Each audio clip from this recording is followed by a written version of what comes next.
Picture yourself aboard the Argo, its sails catching the wind as waves crash against its divine hull, chasing a shimmering golden fleece through uncharted seas. This is the epic tale of Jason, an exiled prince leading the Argonauts, and Medea, the sorceress whose love and magic spark triumph and tragedy. From a usurper's throne to a cursed love, their quest reshapes destinies. If this mythic adventure captivates you, hit that like button, subscribe for more epic tales, share your favorite myth in the comments, and tap the bell to never miss a journey. Let's sail back to Jason's origins, where a stolen kingdom sets this saga in motion. In the shadowed courts of ancient Colchis, a coastal gem in Thessaly, our tale unfolds with the birth of a prince destined for epic trials. Jason, son of King Aeson, enters the world around 1300 BCE, though mythic timelines shift like sands in the wind. Aeson, a fair ruler whose palace overlooks bustling harbours filled with merchants and fishermen, holds his newborn with hope for a prosperous reign. Yet, darkness looms in the form of Aeson's half-brother, Peleus, a man consumed by ambition and envy. Peleus, with his sharp eyes and silver tongue, plots in the wings, whispering to discontented nobles and guards. An oracle's words haunt him. A descendant of Aeolus, wearing but one sandal, will bring his end. This prophecy festers, driving Peleus to seize the throne in a swift coup. Aeson is overthrown, some say imprisoned in the palace dungeons, others whisper of his quiet execution, and Peleus ascends, his rule marked by tyranny masked as strength.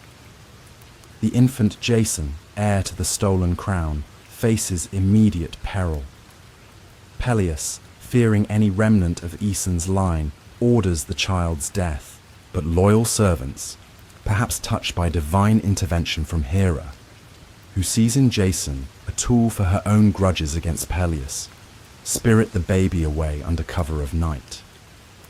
Wrapped in simple cloths, Jason is carried through moonlit olive groves and rugged paths to the safety of Mount Pelion. This sacred peak, cloaked in dense forests and echoing with the calls of wild beasts, is home to Chiron, the wise centaur. Chiron, with the body of a horse and the torso of a man, is a revered teacher. His cave a sanctuary of knowledge, where heroes like Achilles and Asclepius have honed their skills. Herbs dry from the rafters, scrolls line the walls, and the air hums with lessons in philosophy, medicine, and combat.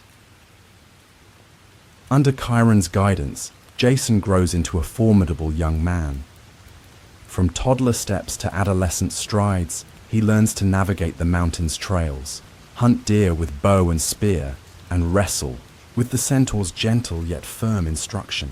Chiron imparts not just physical prowess, teaching Jason to throw a javelin with deadly accuracy or ride bareback through streams, but also wisdom. Reading the stars for navigation, healing wounds with salves, and understanding the gods' capricious ways.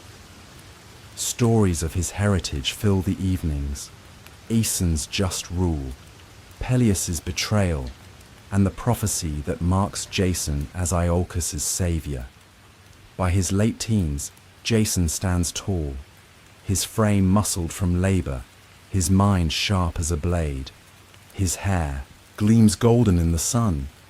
His eyes reflect the determination of one raised on tales of destiny.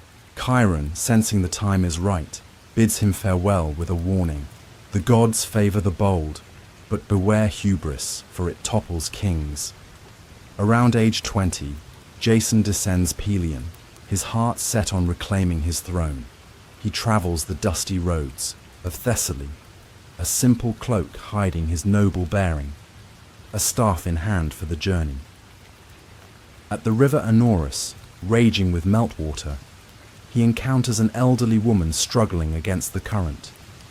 Without hesitation, Jason hoists her onto his back, fording the torrent despite the pull of the waters. In the crossing, one sandal slips away, lost to the mud.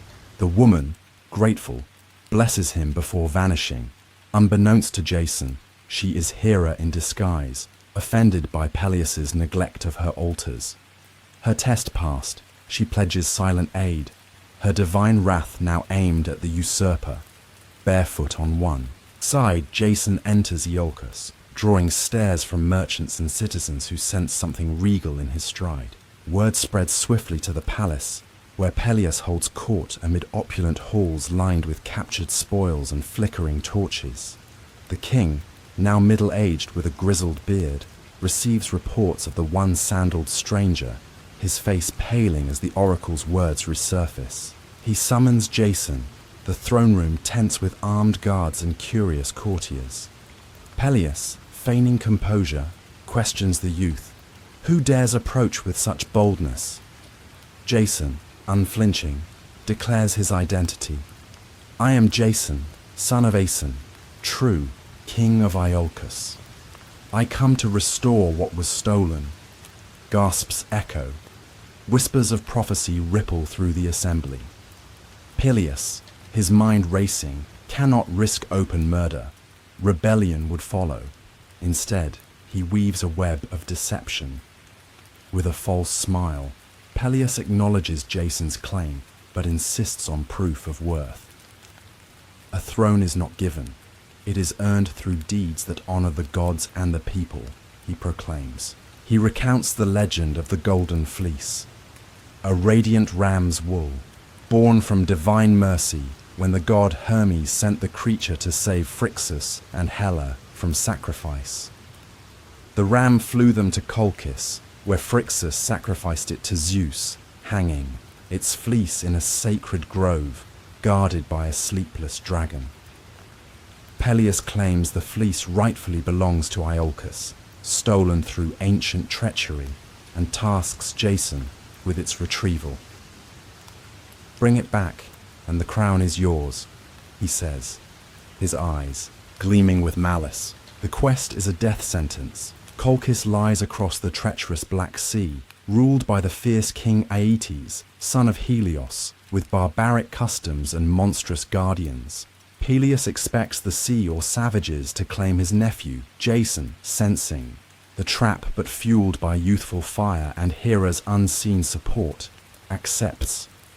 I will sail to Colchis and return with the fleece, he vows, his voice resounding. The court murmurs in awe. Some see a hero, others a fool. Peleus nods, inwardly triumphant, granting Jason resources for the voyage, a ploy to appear fair. As Jason departs, the weight of destiny settles upon him, his mind already turning to allies and a ship worthy of the gods. Hera, from Olympus, stirs the winds of fate. She enlists Athena to oversee the Argo's construction, a vessel of legend. In Pagasai's shipyards, master builder Argus, inspired by Athena, fells sacred pines from Pelion, shaping a 50-oared galley with a prow beam from Dodona's prophetic oak, capable of speaking omens. The Argo gleams with divine craftsmanship, its hull reinforced against storms, its sails ready for unknown seas. Jason spreads word of the quest, calling Greece's bravest to join. Hera ensures the summons reaches far. Orpheus, the musician whose lyre charms nature, the Dioscuri twins, Castor and Pollux, boxers and horsemen, Peleus, father of Achilles, Atalanta, the fleet-footed huntress defying norms, and Hercules, the mightiest, though his path will diverge. Each hero, lured by glory or divine nudge, pledges loyalty. The gathering in Pagasai is electric yet harmonious. Heroes arrive with tales and boasts. Hercules lifts massive stones for sport. Orpheus plays melodies that calm the waves. Atalanta outruns challengers. Jason, emerging as leader, unites them with a vision. We sail not just for fleece, but for immortality. Feasts honor the gods. wine libations to Poseidon, sacrifices to Apollo for prophecy. Omens are favorable. Eagles circle the Argo. Winds whisper approval. Yet, seers like Idmon foretell deaths, a somber note softened by camaraderie. The emotional depth here is profound, a gentle current in our narrative. Jason's resolve masks inner doubts, exile's son facing a tyrant's cunning. Peleus's fear cloaks his cruelty, his throne a hollow prize. Hera's favour adds ethereal warmth, her grudge against Peleus a divine thread. The Argonauts' bonds form a tapestry of ambition and brotherhood, their excitement a soothing hum. Politically, the quest reshapes alliances. Jason's success could rally Thessaly against Peleus, while failure cements the usurper's power. The fleece symbolizes legitimacy, its retrieval a claim to divine right. As the Argo launches, oars dipping in unison, Jason stands at the helm, eyes on the horizon. The sea beckons with promise and peril, the fleece a distant glow. This image, the ship slicing waves, heroes united, fades gently, carrying you toward dreams. With the challenge of the Golden Fleece accepted, Jason stands at the threshold of legend, his path illuminated by divine favour and the promise of glory. In the bustling shipyards of Pegasae, near Iolcus, the air hums with the sounds of hammers and saws as a vessel unlike any other takes shape.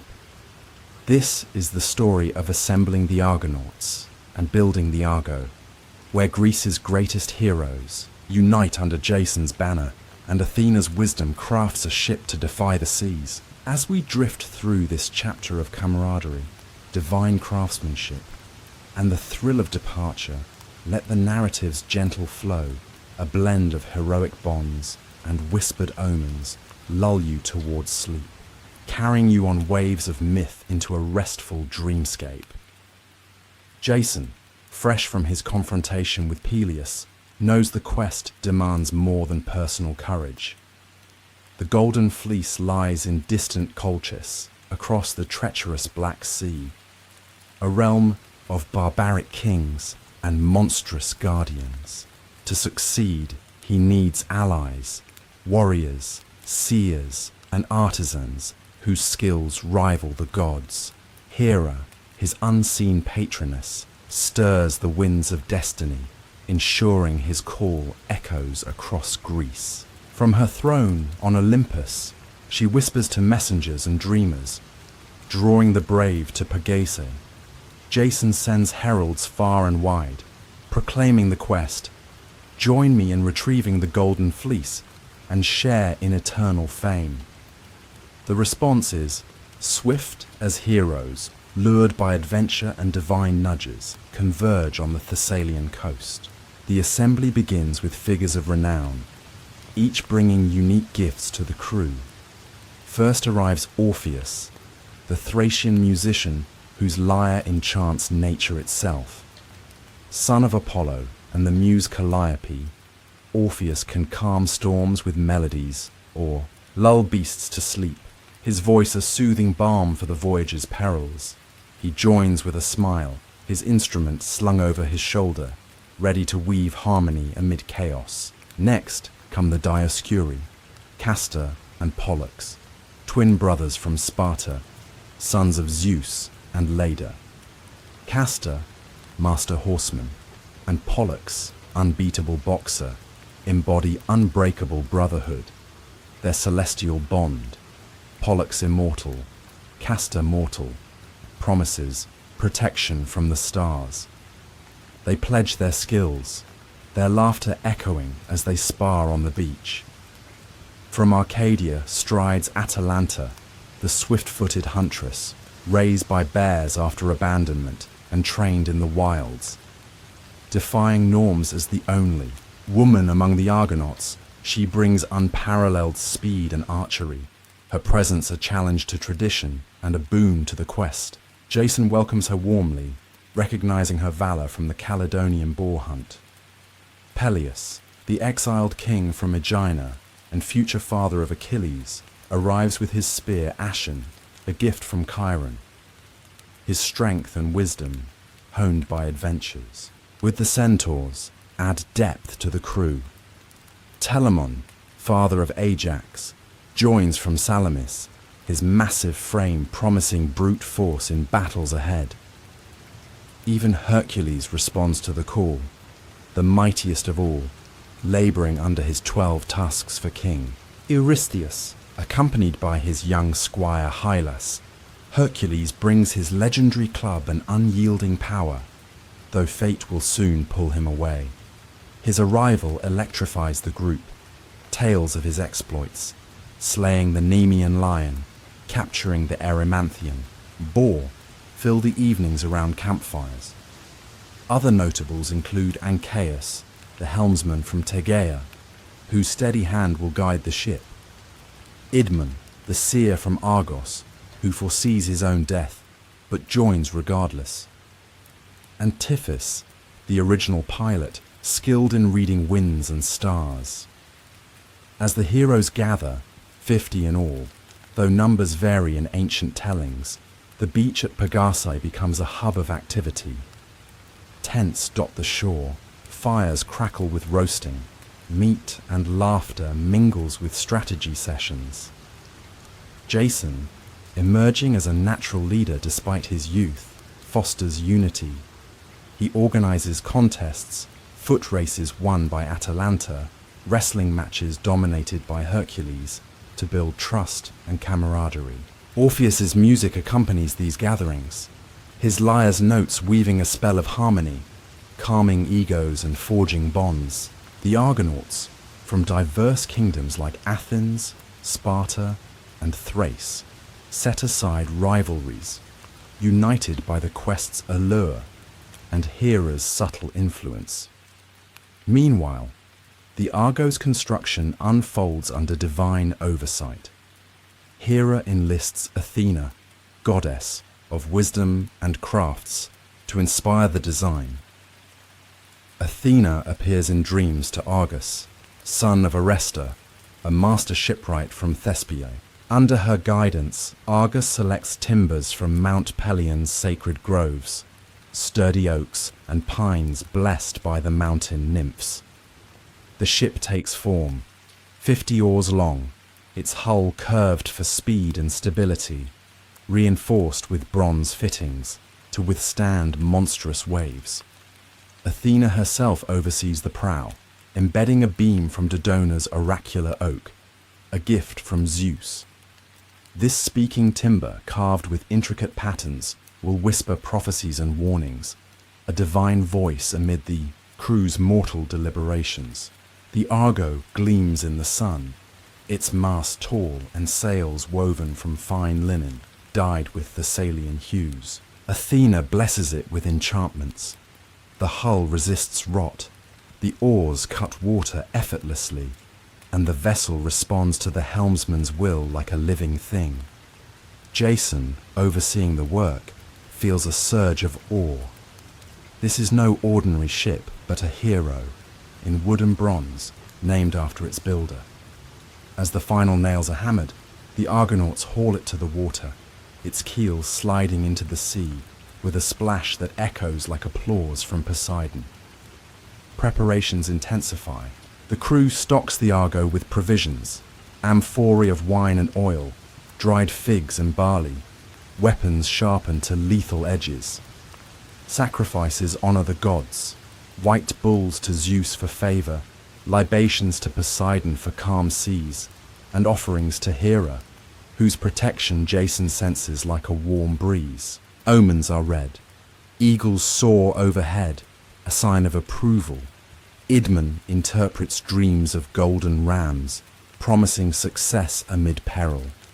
Yet, shadows linger. Idmon foretells deaths, including his own, a somber note that Jason counters with rallying words. The gods favor us. Together we are unbreakable. The emotional tapestry here is rich, a gentle undercurrent in our narrative. Jason's leadership blooms, his exile's loneliness fading in the hero's fellowship. Hercules' presence inspires, his tale's a bridge between labors and quest.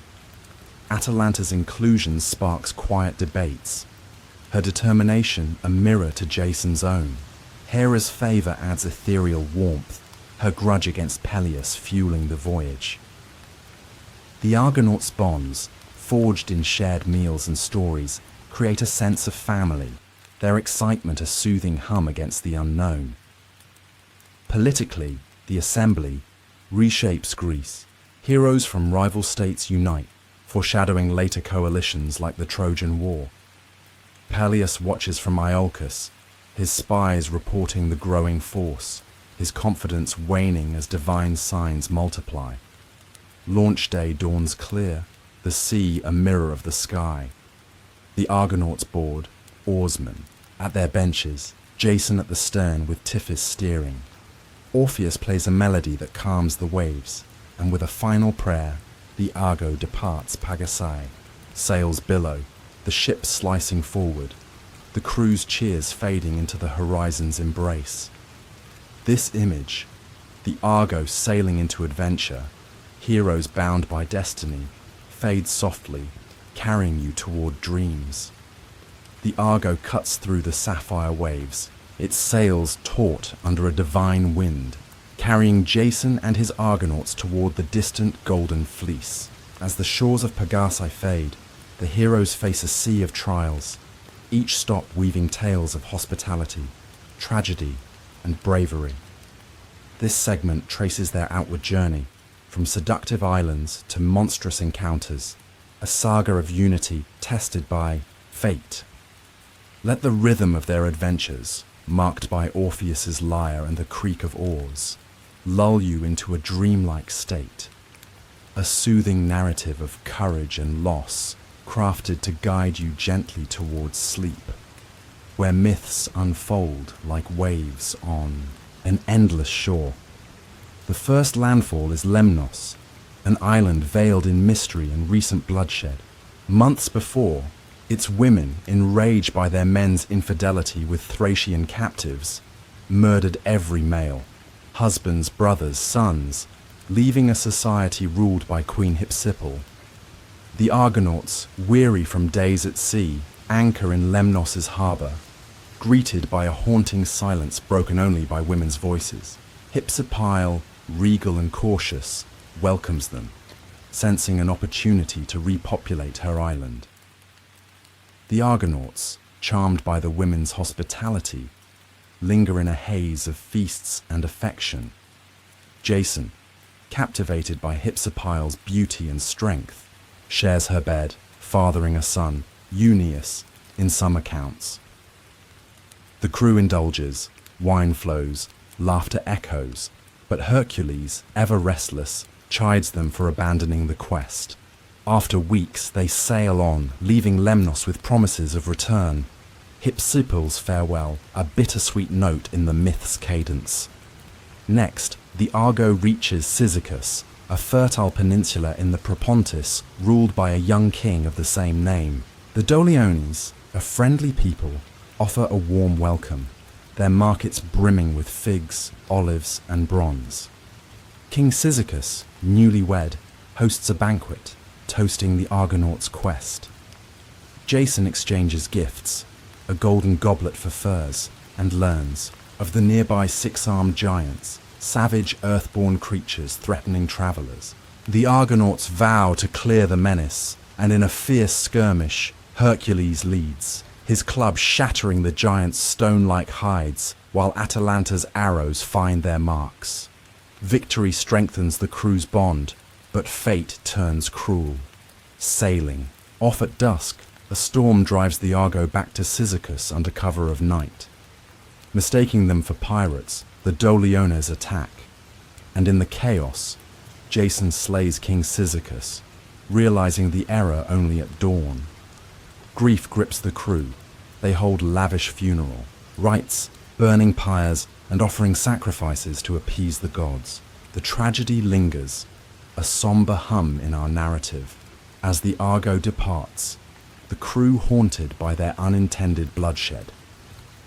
Further along, in Mysia, a tender loss tests the Argonauts' resolve. They anchor near a spring to replenish water, and Hylas, Hercules' young squire, ventures ashore, his beauty radiant as he fills a bronze pitcher. Nymphs of the spring, enchanted by his grace, emerge from the water, their forms shimmering like moonlight. Entranced, Hylas follows their siren-like pull, and they draw him into the depths, never to return.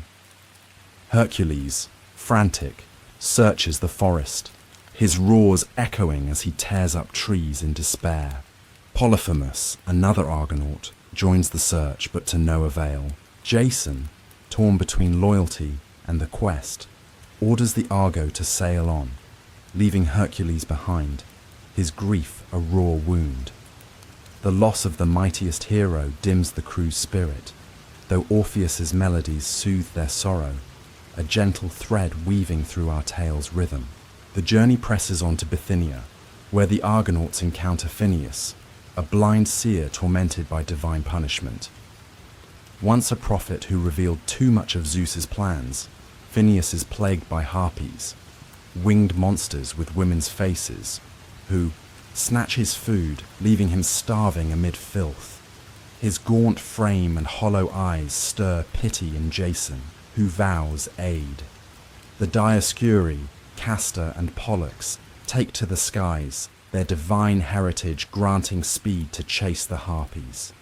With Zetes and Calais, winged sons of the north wind, they drive the creatures to the Strophades Islands, extracting an oath never to return. Phineus, freed, weeps gratitude and offers vital prophecies. The path to Colchis lies through the Symplegades, the clashing rocks, where ships are crushed by moving cliffs. He advises releasing a dove to test the timing. When it passes, row swiftly. His words, a beacon of hope, lift the crew, their unity restored as they sail toward danger. Each stop tests the Argonauts differently, shaping their legend. Lemnos reveals temptation's pull, Cyzicus the sting of unintended tragedy, Mysia the cost of personal bonds, and Bithynia the power of compassion. Jason grows as a leader, balancing diplomacy with decisiveness, though Hercules' absence leaves a void. Atalanta proves her worth, her arrows as vital as any sword, while Orpheus's music binds the crew, his lyre a counterpoint to the sea's restless pulse. Hera and Athena watch from above, guiding winds and omens, their favour a soft glow in the narrative, ensuring the Argo presses forward despite losses. The emotional depth enriches our soothing tale. Jason's liaison with Hypsipyle stirs fleeting love, but foreshadows betrayal, his heart torn between duty and desire. The Cyzicus tragedy weighs on him, his hands stained by a friend's blood, a guilt softened by funeral rites. Hylas' loss cuts deep, Hercules' rage a reminder of loyalty's cost. Phineus' gratitude offers redemption, his prophecies a promise of triumph. These emotions, woven gently, create a lullaby of human struggle, guiding you towards sleep. Politically, the journey hints at Greece's unity. Diverse heroes, Spartans, Arcadians, Thracians, forge alliances, their cooperation a model for future wars. The encounters also map the ancient world, from Lemnos' matriarchal society to Bithynia's mystical seers, each stop a cultural thread in the myth's tapestry. The gods' involvement, Hera's protection, Zeus's punishment of Phineus, adds a divine hum, their whims a constant backdrop. As the Argo sails toward the Symplegades, the crew steals for the next trial. The sea stretches vast, its waves a rhythmic pulse, the horizon promising Colchis' dangers. Orpheus plays, his notes blending with the wind, while Jason scans the distance, the fleece a golden dream.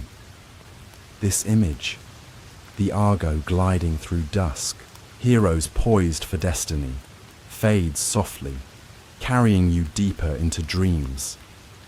The Argo surges forward, its oars cutting through the churning waters of the Black Sea, as Jason and his Argonauts near the perilous Symplegades, the clashing rocks, and the fabled land of Colchis, with Phineus's prophetic guidance echoing in their minds. The crew braces for trials that will test their courage and unity. This segment traces their passage through the deadly rocks and their arrival in the exotic, dangerous realm of King Aeetes, where the Golden Fleece awaits, guarded by divine forces. Here Medea, a sorceress bound by love and divine will, enters the saga, setting the stage for triumph and tragedy. Let the rhythmic ebb of danger and destiny weave a soothing tale, its cadence of waves and omens lulling you gently towards sleep, where myths unfold like stars on a moonless night. The Symplegades loom as the Argo approaches the Bosphorus, a narrow strait where two massive cliffs, shrouded in sea mist, clash together with bone-crushing force, pulverizing any ship caught between them. Phineus's words guide Jason. Release a dove to test the rock's rhythm, then row with all speed as they part. Tiphys, the skilled helmsman, steadies the ship, his eyes fixed on the churning waters. Jason selects a white dove, sacred to Aphrodite, and releases it from the prow.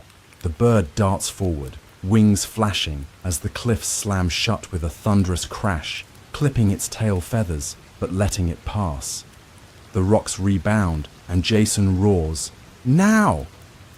The Argonauts row with desperate strength, Peleus, Castor, Pollux, and others heaving in unison, muscles straining as the Argo surges into the gap. The cliffs loom, their jagged faces grinding, but Athena's divine hand nudges the ship forward. With a final heave, the Argo escapes, the rocks slamming, shut behind, now fixed forever by divine decree. Cheers erupt, Orpheus's lyre singing victory, as the crew sails into the open Black Sea, their unity forged anew in the face of death. Colchis awaits, a land of stark beauty and lurking danger on the eastern shore, where the river Phasis winds, through marshes to the sea. Its capital, Aia, gleams with bronze-roofed palaces and temples to Hecate, goddess of witchcraft. King Aeetes, son of Helios and a nymph, rules with a temper as fierce as his divine lineage. His court is a blend of opulence and savagery, golden statues beside altars stained with sacrifice.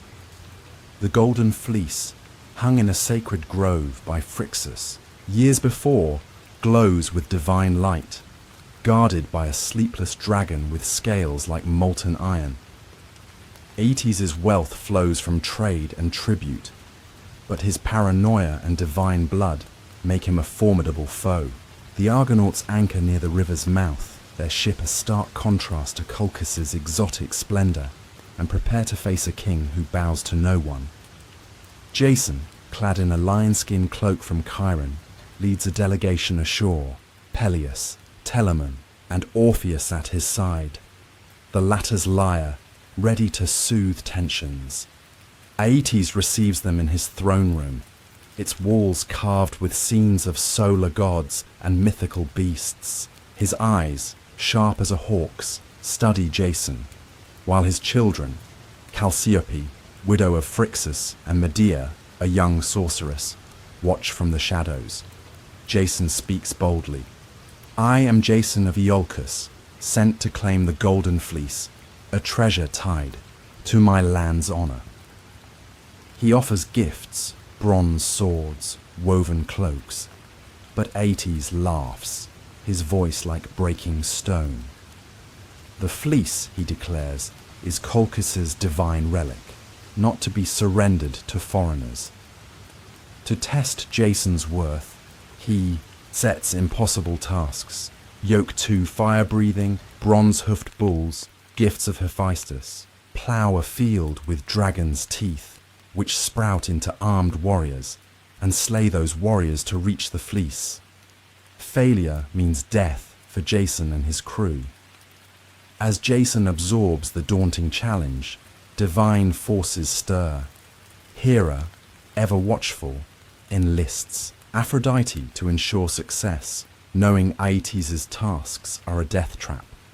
Aphrodite sends Eros, the winged god of love, to Colchis. Medea, trained by Hecate in potions and spells, stands at her chamber window, her dark hair framing eyes that see. Beyond the mortal veil, Eros' golden arrow pierces her heart, igniting an all-consuming love for Jason. She wrestles with loyalty to her father and this sudden passion, her mind a storm of duty and desire. Hera's plan unfolds. Medea's magic will be Jason's salvation, but her love will bind their fates in ways none foresee. That night, Medea dreams of a lion-skinned hero, her visions hinting at betrayal and blood, yet she resolves to aid him, drawn by love and divine will. Jason, sleepless aboard the Argo, consults his crew. Idmon, the seer, warns of divine tests, while Orpheus urges trust in the god's favor. At dawn, Chalciope, Medea's sister and Phrixus' widow, secretly meets Jason, moved by his connection to her late husband's homeland. She hints at Medea's powers and arranges a clandestine meeting at Hecate's temple. Under moonlight, Medea approaches, her robes shimmering with enchantments. Her voice trembles as she offers aid, a potion to withstand the bull's flames, advice to sow the dragon's teeth, and a strategy to defeat the warriors. In return, she asks for his loyalty, her eyes searching his for truth. Jason, awed by her beauty and power, swears an oath by Hera to protect her, sealing their bond. The moment is electric, a spark of love amid looming peril, its warmth a gentle note in our narrative's flow. The trials begin at sunrise in a vast field ringed by Colchian warriors. Aetes watches from a golden throne, his smirk betraying confidence in Jason's doom. The bulls, massive and bellowing fire, charge from their pens, their hooves shaking the earth. Jason, anointed with Medea's ointment, feels the flames lick harmlessly against his skin. With Herculean effort, he wrestles the beasts, forcing yokes onto their necks and ploughing the field, his muscles gleaming with sweat. The dragon's teeth, scattered like seeds, sprout into earthborn warriors, spectral figures armed with spears, their eyes hollow. Medea's advice proves crucial. Jason hurls a stone among them, sparking confusion as they turn on each other in a frenzied melee. He cuts down the survivors, their bodies dissolving into dust. The field now silent, save for Orpheus's distant lyre. Aetes, enraged by Jason's success, plots treachery, refusing to yield the fleece. Medea, foreseeing her father's betrayal, leads Jason to the sacred grove at midnight. The dragon, coiled around an oak, hisses, its eyes like burning coals. Medea chants incantations, her voice weaving spells that lull the beast into slumber, its scales dimming as poppy dust clouds its senses. Jason, guided by her torch, climbs the tree and seizes the fleece, its golden strands pulsing with divine warmth. The Argonauts, waiting at the ship, marvel as Jason returns, the fleece slung over his shoulder, Medea at his side, now a fugitive from her father's wrath. The emotional weight is profound, a soothing current in our tale. Jason's triumph is tempered by reliance on Medea, his oath to her a vow that will haunt him. Medea's love, born of divine manipulation, battles her loyalty to Colchis, her heart a storm of passion and guilt. Aetes' rage foreshadows pursuit, his betrayal a dark mirror to Peleus' deceit. The Argonauts' awe at the fleece binds them, yet Medea's presence stirs unease, her magic both salvation and threat. Hera and Aphrodite's roles add a divine hum, their plans unfolding like waves. Politically, Jason's success challenges Aetes' authority, weakening Colchis' divine aura. The fleece's theft unites the Argonauts, but sets them against a vengeful king, foreshadowing alliances and enmities. The myth's exotic setting, Colchis' alien rituals, Hecate's dark influence, weaves a dreamlike tapestry, its strangeness softened by the narrative's cadence. As the Argo prepares to flee, Medea casts a final glance at Aia's towers, her home now lost. The fleece glows in the hold, the crew rows into the dawn, and pursuit looms. This image, Jason and Medea side by side, the sea stretching vast, fades gently, carrying you toward dreams. The Argo, laden with the Golden Fleece, slips away from Colchis under a starlit sky, its oars slicing silently through the black seas, waves. Jason clutches the radiant fleece, its divine glow a beacon of triumph, while Medea, the sorceress who betrayed her father for love, stands beside him, her eyes haunted by the home she's forsaken. King Aetes' rage burns behind them, his warships ready to pursue. This segment weaves the tale of their desperate escape and the trials that mark their return journey, where Medea's magic and tragic choices shape a path fraught with divine wrath and mortal peril. Let the rhythmic pulse of the sea, Orpheus's lyre, and the weight of betrayal lull you into a dreamlike state, a soothing narrative of adventure and sacrifice, crafted to guide you gently towards sleep, where myths unfold like shadows on the water. As dawn breaks, the Argonauts row with relentless vigor, aware that Aeetes, son of Helios, will not let the fleece, or his daughter, go without a fight. Medea, standing at the stern, warns Jason of her father's wrath. His fleet, led by her brother Absyrtus, is swift, and his divine lineage grants him favor with sea gods. The Argo's crew, Peleus, Castor, Pollux, Atalanta and others, ready, their weapons, their faces taut with resolve. Orpheus plays a steady melody, calming nerves as the horizon darkens with Colchian sails. Aetes' flagship, adorned with solar emblems, gains ground, its rowers fueled by vengeance. Jason, gripping the fleece, consults Medea, whose knowledge of Colchis' ways is their only edge. Her face, pale but resolute, betrays the cost of her choice. She is now in exile, her love for Jason binding her to a foreign fate. Medea's plan is as ruthless as it is cunning, a dark pivot in our tale. To delay Aetes, she suggests a horrific act. Absyrtus, her younger brother, must be sacrificed. In some versions, he accompanies her on the Argo, persuaded by her to join the escape. In others, he leads the pursuit and is lured into a trap. Jason, torn between honor and survival, agrees, his oath to Medea outweighing his conscience. At a rocky islet, Medea signals Absyrtus for a parley. When he arrives, unarmed and trusting, she distracts him with false promises of peace. Jason ambushes, plunging his sword into Absyrtus' chest, the prince's blood staining the rocks. Medea, her heart breaking yet resolute, dismembers his body, scattering the pieces into the sea. Aetes, finding his son's remains, halts the chase to gather them for burial, a sacred duty that buys the Argonauts time. This gruesome act, a stain on Jason and Medea's love, invokes a blood curse, its shadow a somber note in our narrative's gentle flow. The Argo sails on, but the gods, are not silent.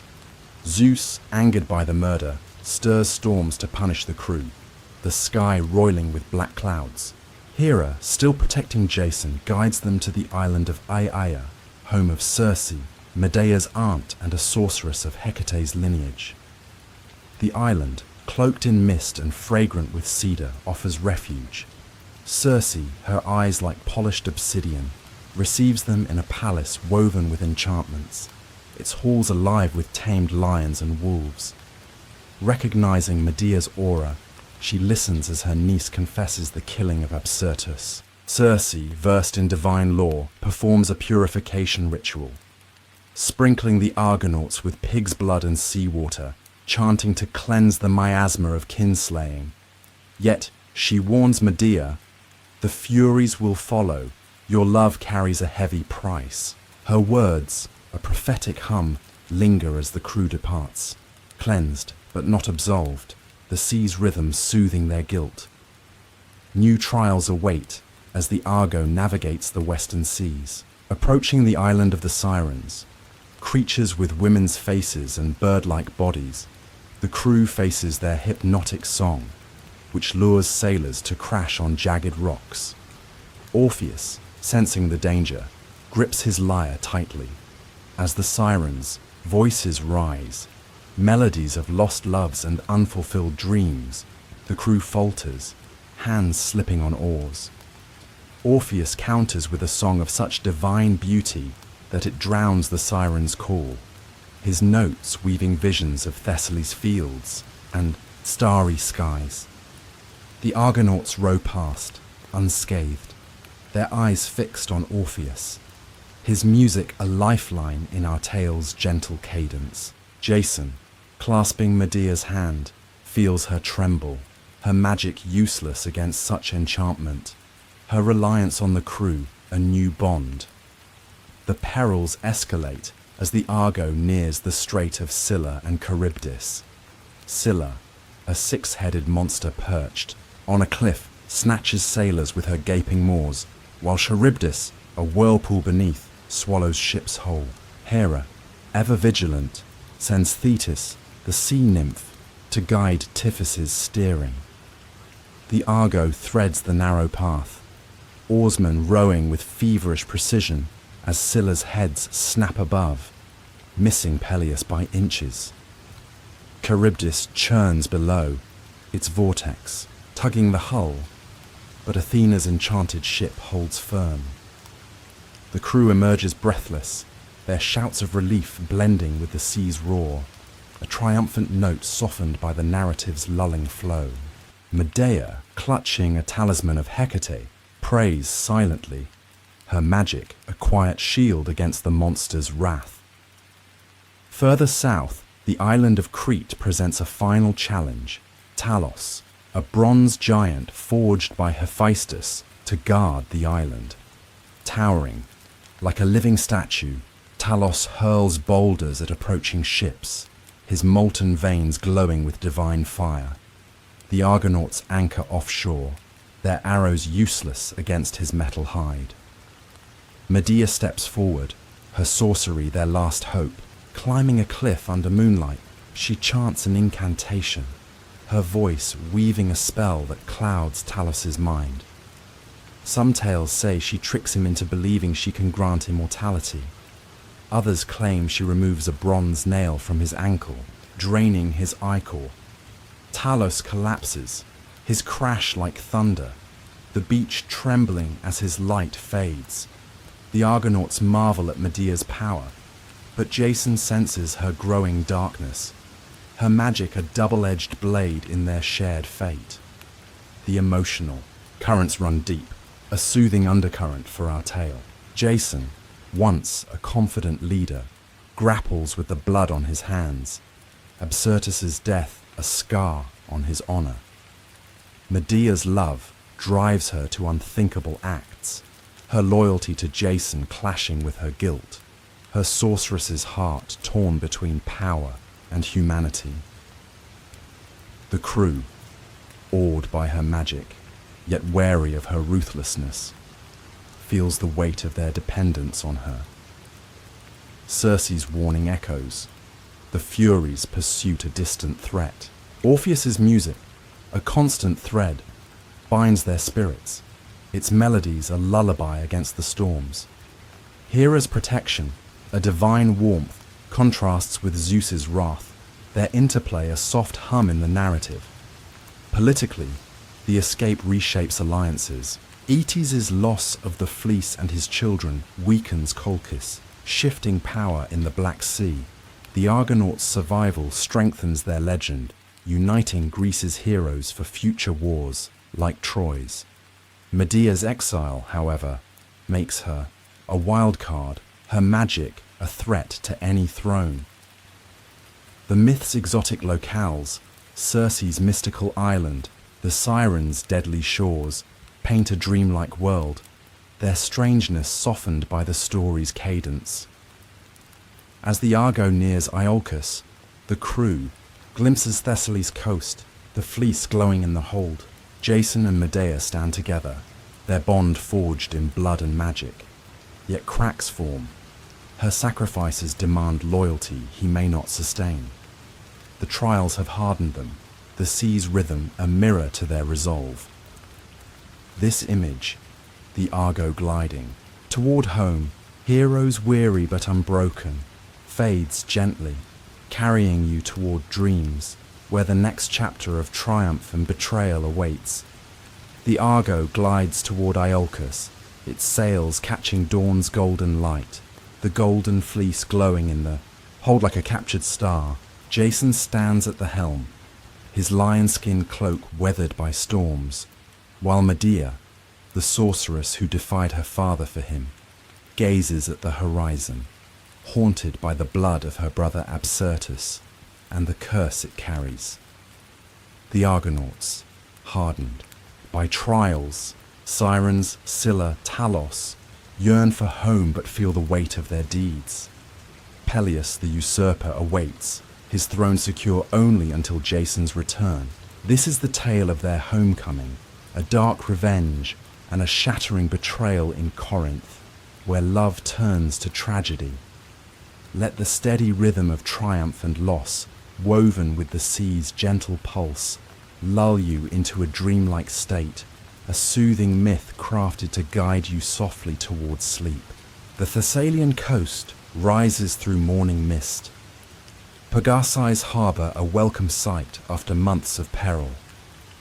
The Argonauts, Peleus, Castor, Pollux, Atalanta, Orpheus, cheer as the Argo docks, their voices ringing like bells across the water. Jason steps ashore, the fleece over his shoulder, its divine shimmer drawing gasps from onlookers.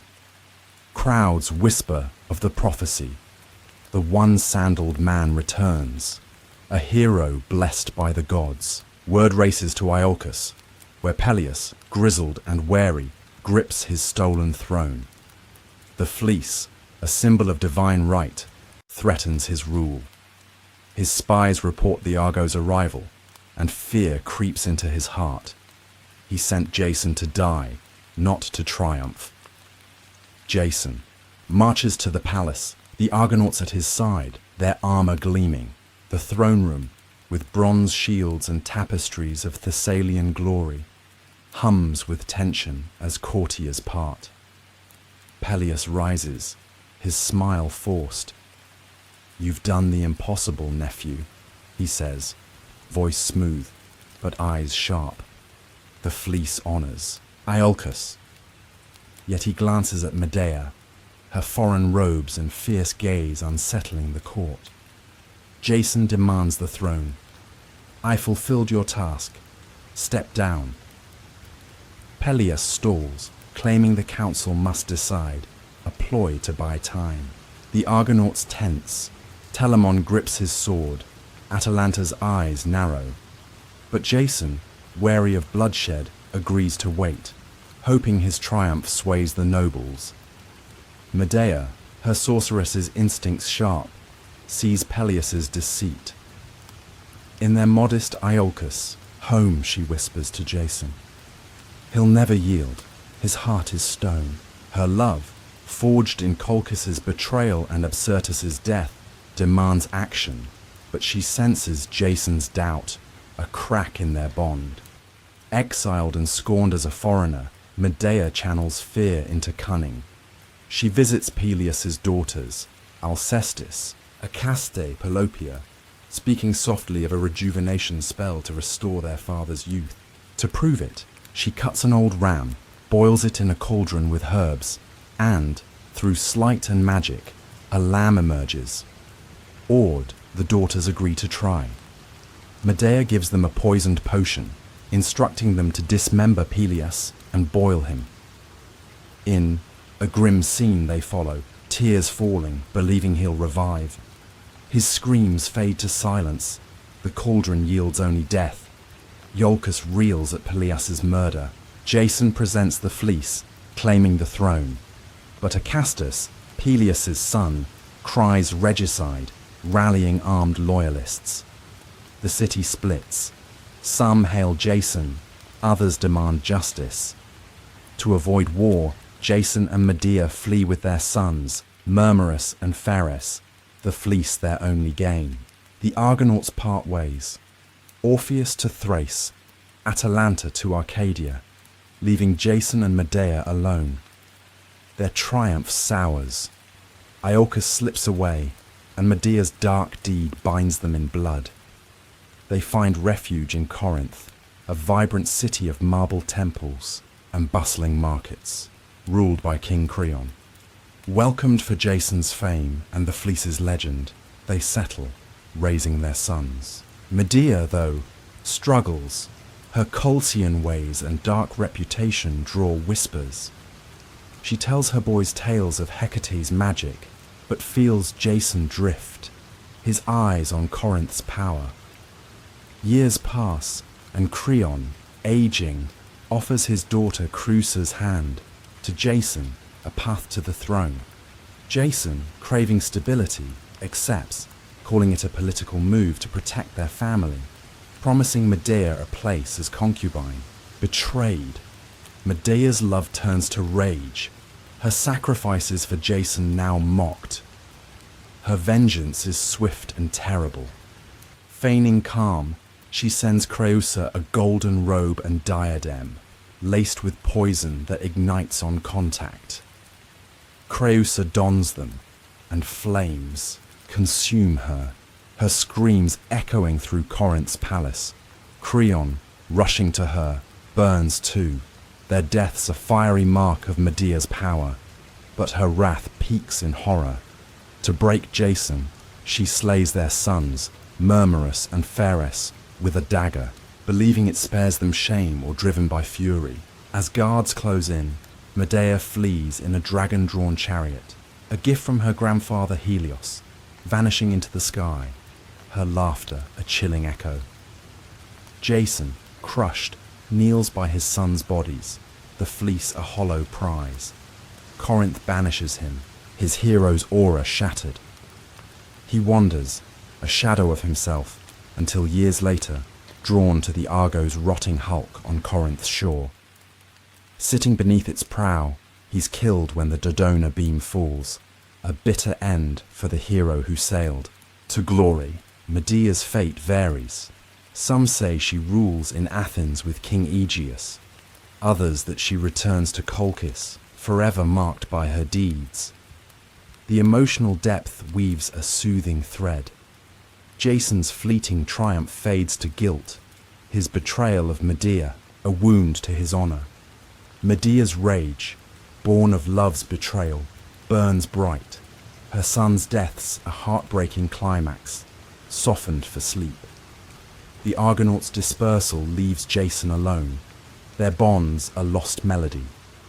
Hera, once his guide, abandons him, while Hecate's shadow clings to Medea, her magic a curse and crown. Orpheus's lyre, a distant memory, hums faintly, a lullaby in the myth's flow. Politically, the tale shifts Greece. Peleus's death destabilizes Iolcus, empowering Acastus, while the fleece's legend elevates Jason's name, though tainted. Corinth's tragedy weakens its throne. Medea's actions a warning to rulers. The Argonauts' tales spread, seeding myths like Troy's war. The settings: Iolcus' tense halls, Corinth's lively streets, paint a vivid, dreamlike world, softened by the narrative's cadence. As the tale fades, see the Argo's wreckage, Jason's shadow beneath, Medea's chariot lost in clouds. The fleece's glow dims, a memory of glory and loss. Let this rhythm, a blend of triumph and tragedy, carry you to dreams, where the myth's final lessons await. The Argo lies rotting on Corinth's shore, its once proud timbers crumbling under time's weight, a silent witness to Jason's fall. The Golden Fleece, once a radiant symbol of divine favor, is now a fading memory, its glow dimmed by betrayal and blood. Jason, broken by Medea's vengeance and the loss of his sons, wanders as a shadow of the hero who sailed to Colchis. Medea, carried away in her dragon-drawn chariot, vanishes into myth, her fate uncertain, but her legend enduring. This segment explores the legacy of their saga, the cultural impact of the Argonauts' quest, and the timeless themes of ambition, love, and betrayal that echo through art, literature, and moral thought. Let the gentle rhythm of this reflective tale, woven with the whispers of bards and the hum of eternal lessons, lull you towards sleep, a soothing myth crafted to carry you into dreams, leaving the story open for future paths. The tale of Jason and Medea, known as the Argonautica, ripples across centuries, its currents shaping storytelling from ancient Greece to modern times. Immortalized by poets like Apollonius of Rhodes in his epic Argonautica, 3rd century BCE, the saga blends heroic adventure with human frailty, a balance that captivates listeners. In ancient Greece, bards recited it by firelight, their voices weaving Jason's quest into the fabric of cultural identity. Vases from Athens and Corinth, painted in black and red, depict the Argo's sleek form, Jason wrestling the fire-breathing bulls, or Medea casting spells, her eyes fierce with power. These images, found in ruins from Attica to Magna Graecia, show the story's hold on the Greek imagination, a visual lullaby that mirrors our narrative's soothing flow. The myth's influence extends beyond Greece. In Rome, poets like Ovid and Valerius Flaccus retold the tale, emphasizing Medea's tragic arc. Ovid's Metamorphoses captures her as a woman torn between love and duty, her magic both wondrous and terrifying. Roman mosaics in villas from Pompeii to Antioch portray the Golden Fleece hanging in its grove, a symbol of ambition's allure and cost. The story's themes: heroism, betrayal, the clash of mortal and divine, resonated in Rome's imperial culture, where conquest mirrored Jason's quest and betrayal echoed in political intrigues. Medieval Europe, through texts like the Roman de Troyes, wove the Argonauts into chivalric tales, casting Jason as a knight-errant and Medea as a sorceress of forbidden power, her tragedy a cautionary note for courtly love. In the Renaissance, the myth-inspired playwrights and artists, Euripides' Medea, 431 BCE, revived in theatres, stunned audiences with its raw portrayal of a woman's rage, Medea's infanticide, a shocking climax that challenged patriarchal norms. Painters like Titian and Caravaggio depicted her as a figure of dark beauty, her hands mixing potions or clutching a dagger, her eyes haunted by love's betrayal. The Baroque era saw operas like Jean-Philippe Rameau's Medea, blending music and tragedy, their arias echoing Orpheus's lyre in our tale's cadence. These works, performed in candlelit halls, carried the myth's emotional weight, a gentle hum for listeners drifting towards sleep. Modern retellings keep the saga alive.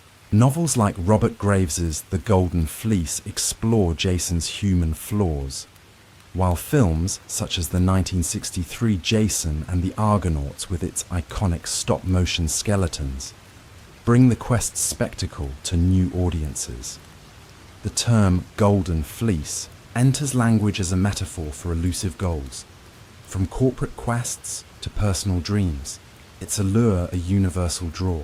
Medea's story, reimagined in feminist literature, casts her not as a villain, but as a woman wronged, her power a defiance of betrayal.